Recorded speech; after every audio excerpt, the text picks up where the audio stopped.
¿Qué tal, Brownies y Pegasisters? Nuevamente regresamos a esta amada sección de Pregúntale a Flash, en donde contestaré 4 de sus preguntas que me hayan dejado en los comentarios o en el Discord. Siendo nuestra cuarta y más importante pregunta, la de si alguna vez hubo humanos en Equestria. Y como siempre, les recuerdo que si quieren participar en esta sección, deben escribir en los comentarios de cualquier video o publicación con la etiqueta Pregúntale a Flash, seguido de su respectiva pregunta. Además, si quieres saber si tu pregunta ya fue respondida, puedes consultar mi lista de reproducción con todos los Pregúntale a Flash que van hasta ahora. Y por supuesto que si deseas tener prioridad en la próxima selección o tener una respuesta personal mía, pueden volverse miembros del canal en cualquiera de los 3 niveles, en donde tendrán insignias, emojis, acceso anticipado a algunas publicaciones y a la mayoría de los videos, e incluso acceso a los canales del servidor de Discord para miembros, donde también podrán hacer sus preguntas para esta sección. El enlace lo encontrarán en la descripción del video.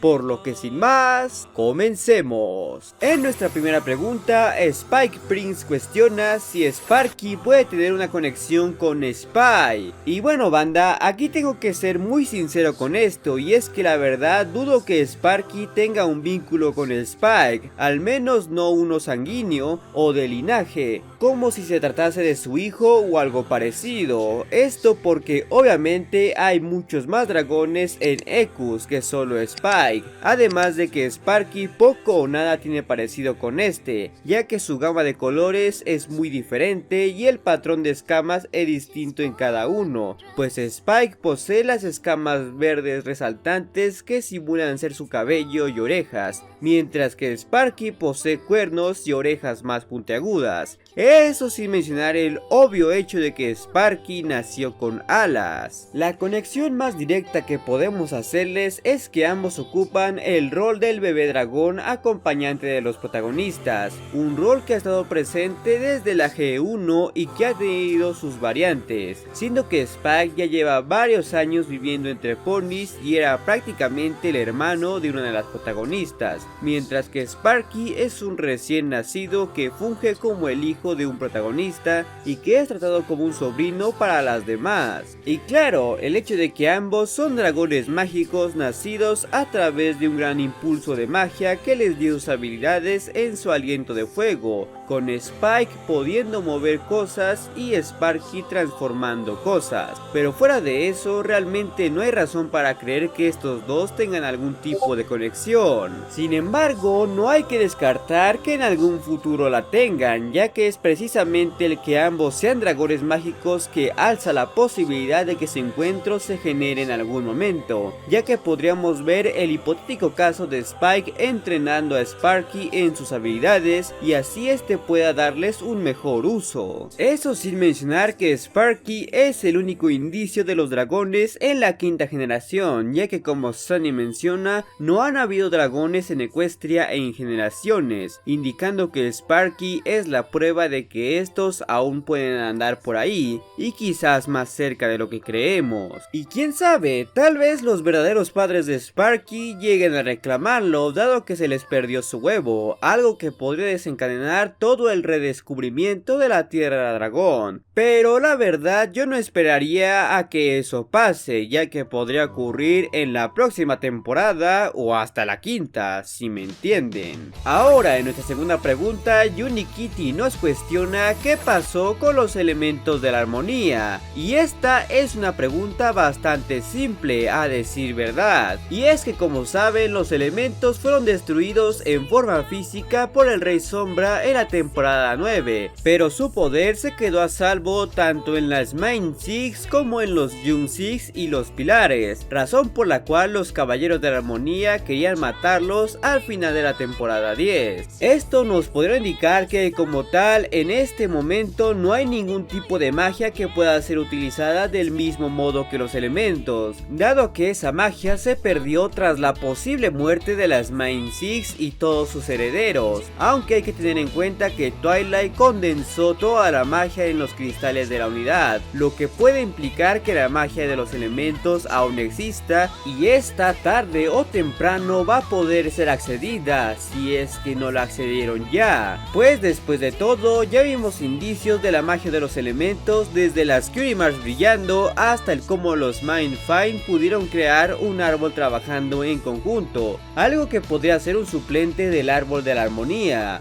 Además de que desde hace ya tiempo se han hecho insinuaciones tanto en la serie como en la mercancía de que los Mindfind están destinados a ser unos nuevos elementos de la armonía, algo que hasta incluye a Misty. Aunque existe una posibilidad más trágica para esto, ya que recordemos que precisamente los caballeros de la armonía advirtieron a Twilight del peligro de representar los elementos, pues estos pueden desatar conflictos entre naciones que acabarían con todo lo que conocen, algo que al final obviamente terminó pasando. Así que, como una especulación precavida, puedo decir que los elementos tanto de Equestria como de las otras naciones se han perdido y destruido en ese conflicto global que causó la separación de las razas, ese que se ha estado insinuando desde el inicio de la generación y que deja a Canterlot abandonado y en ruinas, razón por la cual los Mindfind tomarían otros elementos con otros valores, pero eso solo el tiempo lo dirá. Por lo que pasaron a esta tercera pregunta. Mayreli Rodríguez pregunta: ¿qué pasó con Celestia y Luna después de dejar el trono? Y esta es realmente una pregunta bastante fácil de responder, ya que la respuesta está en la propia serie y en los cómics de la temporada 10, pues es en estos donde las propias princesas dicen que viajarán a Silver Shores, donde parece que han adquirido una mansión que sirve como su casa de retiro, lo que además nos quiere decir que Silver Shores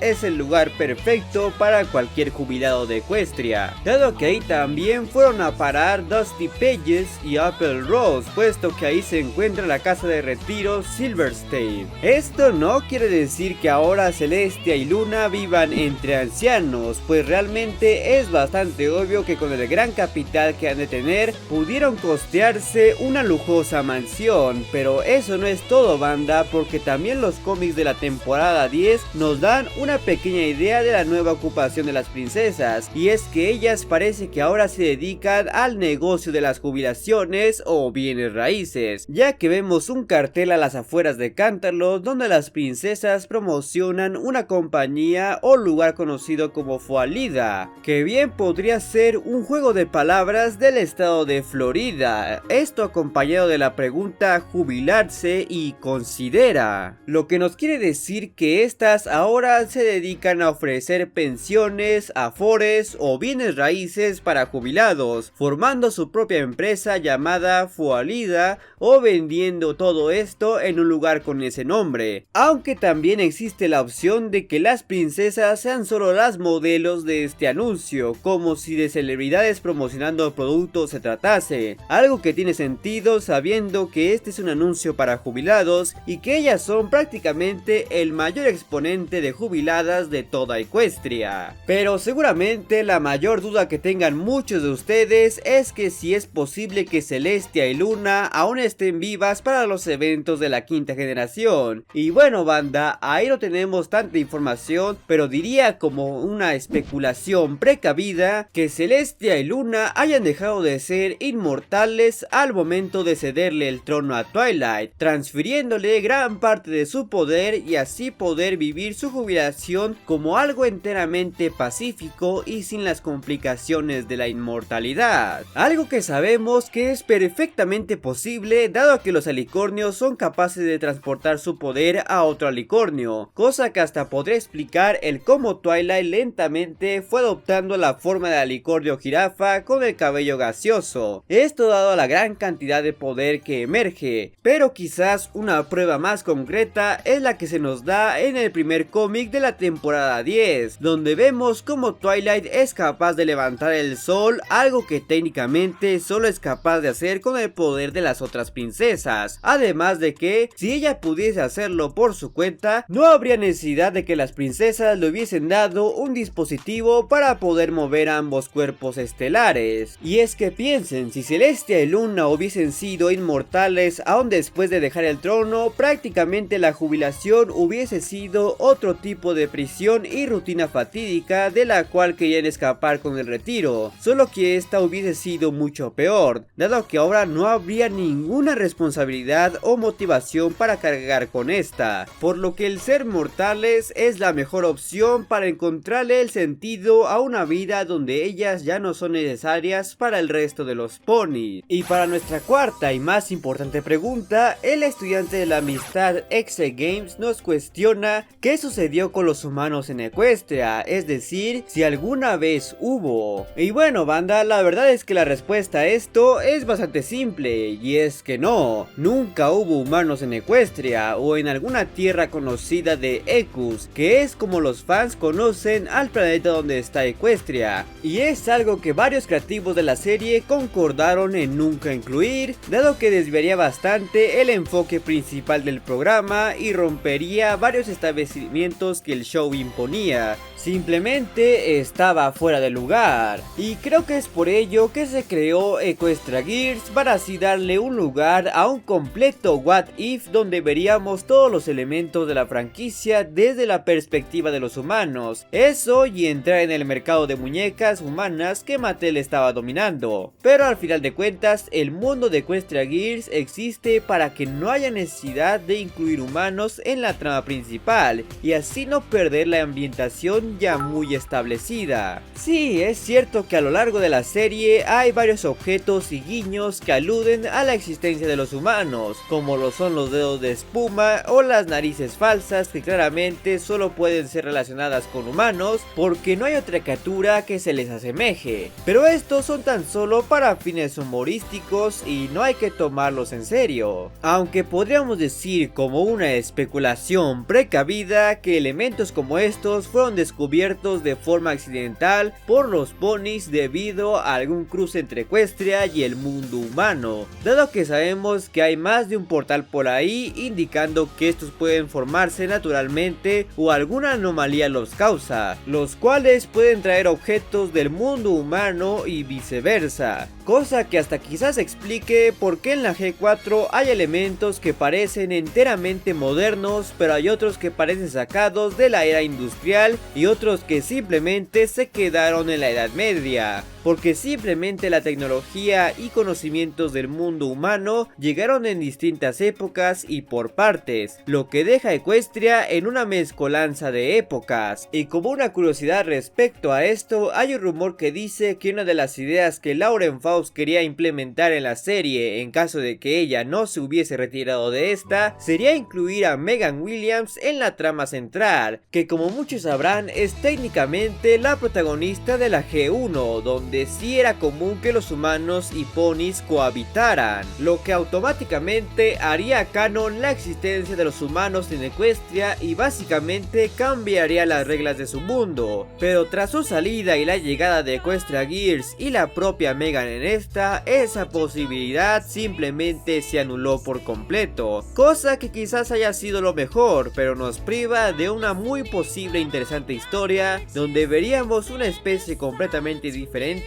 interactuar con los ponis de Equestria y que traería de vuelta a uno de los personajes más icónicos de toda la franquicia, nuevamente a un rol protagónico, no solo como una mera extra, pero eso ya es historia antigua. Aunque si ahora quieres saber cómo Opaline pudo transformarse en alicornio o cómo My Little Pony es una historia bíblica, te dejaré las respectivas ventanillas a las que puedes hacer clic. Y como siempre, quiero agradecerles a todos los suscriptores que se han convertido en miembros del canal y a mis suscriptores en Twitch. Además de recordarles que se suscriban, den like, activen la campana y síganme en mis redes sociales y en mi canal de Twitch que están abajo en la descripción. Así como se suscriban a mi canal secundario y a mi canal de gameplays. Por lo que nos veremos